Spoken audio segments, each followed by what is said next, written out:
what our administration was going to be all about. So it's very humbling to know that somebody would put such effort into documenting what our team was able to accomplish. And it was a pretty simple agenda. It was all about smaller, smarter government, putting the faith and the power back into the people of our state. And of course, that needs to be transitioned into our nation, where the people of this country are empowered again, and individual rights and freedoms and responsibilities are once again embraced by Americans. And that will bring us back to the exceptional place that America should be.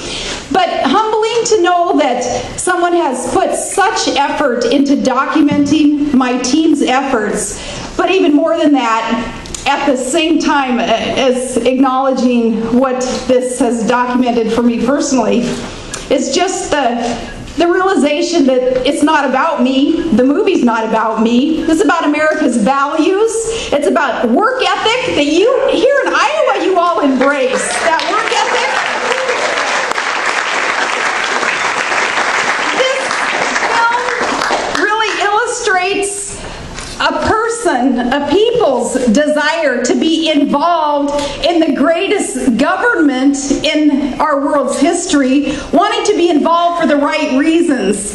Here in America, because we are exceptional, our founding documents, our charters of liberty, created a blueprint that would allow us towards more perfect of a union if we would just follow this blueprint. So people wanting to be involved in a democratic process within our republic, all of you wanting to be involved for the right reasons. That's what this film illustrates. Got into politics for the right reasons 20 years ago. Stayed in politics. Put up with what the media does to all of us for the right reasons.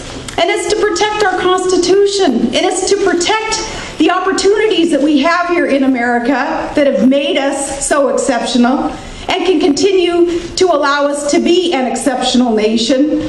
And we don't need to transform America into anything else. We need to restore all that is good and free about America.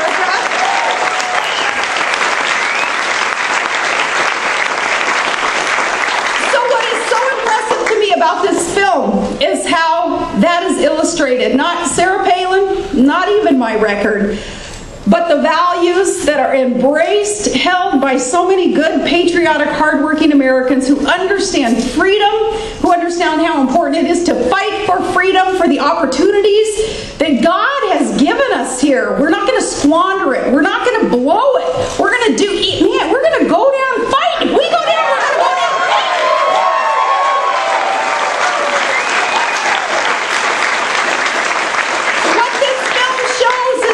In America, anyone can make a difference. You don't need a title. You don't need a political position. Anyone can make a difference. Being willing to be involved and to sacrifice much, to sacrifice reputation, to sacrifice time of leisure and perhaps other things that you would love to be able to do, but instead you're going to put your efforts into doing what's right for other people, providing great opportunities for other people. That provides hope for other people. And that's what this country needs, is not the hopey, changey stuff that you heard about a few years ago, but real hope. And you know where real hope comes from? Real hope comes from realizing what it is that God has blessed this country with.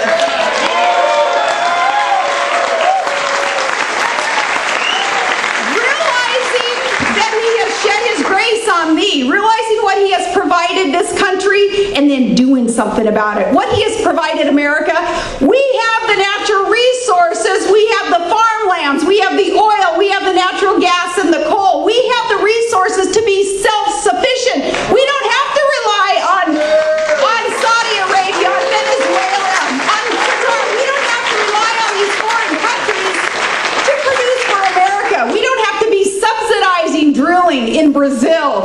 We have to our government has to get out of the way and let our private sector do what it does best in responsibly developing our natural resources and then creating jobs. Our government needs to back off, let the private sector, our job creators, grow more jobs by keeping more of what we earn so that we can prioritize and reinvest according to our own priorities.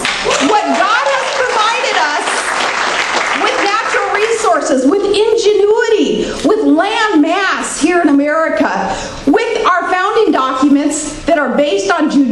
Christian beliefs based on time-tested truths. It's really quite a simple solution if you consider what the problems are facing America. If we would just get back to that responsible development of natural resources, of letting our job creators do what they do best, and of getting back to those Judeo-Christian principles that our founding documents were crafted upon. Those three relatively simple things to do will get America back on the right course.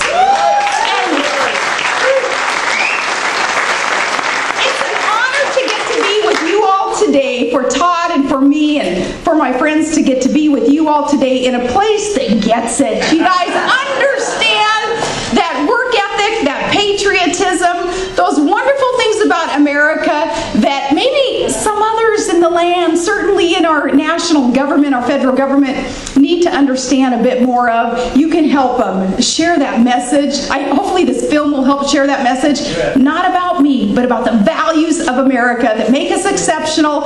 And if we continue to embrace those values and live them out, America forever being the light, the beacon of hope for other countries looking to see what it is that they can emulate to ultimately create a more prosperous, healthy, and peaceful world. America can be that light again. An exceptional, exceptional place. And it's people like you who can do it. So thank you so much for being here tonight. God bless you.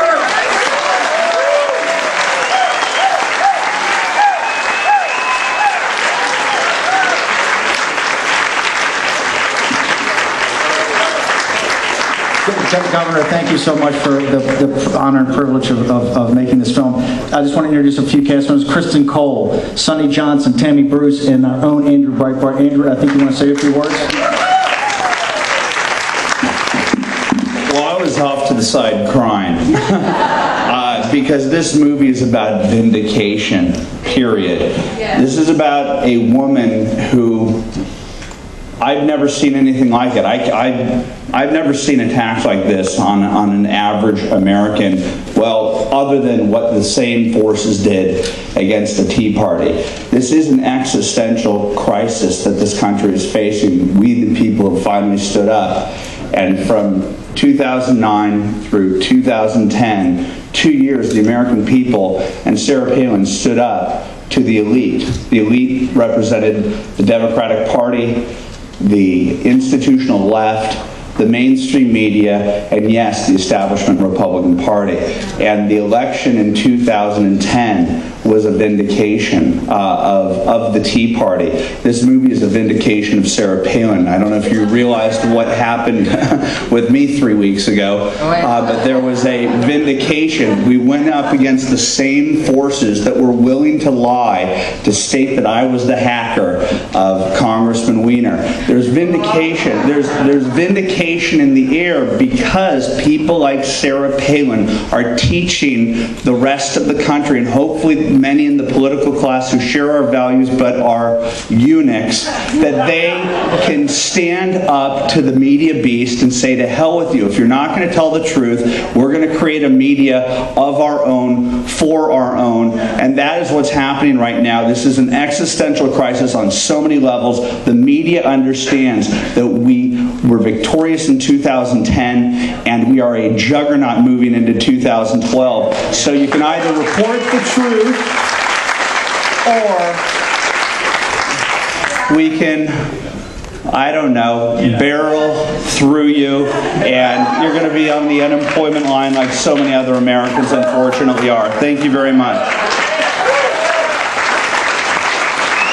We want to thank the people of Pella, the Pella Opera House, for a historic night. We're going to go next door and have a barbecue. If you would just allow us to take Governor Palin out, she's going to lead us out over to the barbecue. Thank you so much.